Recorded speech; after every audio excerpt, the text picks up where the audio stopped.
Alam niyo ba kung ano to? Ito ay neck fan. Ito ay susuot ko. Ito,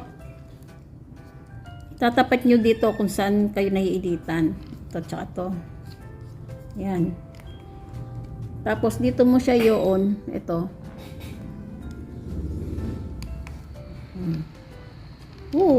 Sarap. No, ito to. Ay, nahanginan ako dito.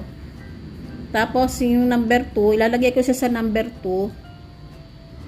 Oh. Mas malakas siya.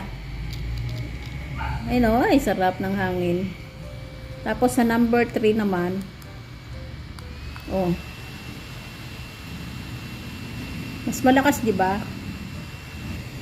Maiksi kasi buko, kaya hindi nakikita eh. Pinapakita ko lang sa inyo, oh.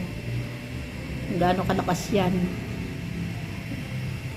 Hindi ba kadalasan dito muna naiinitan? Dito. Yan. Galin na natin.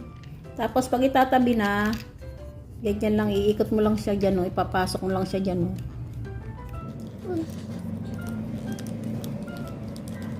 Yan, para ano, nasa bag lang siya, ganyan. Check out na!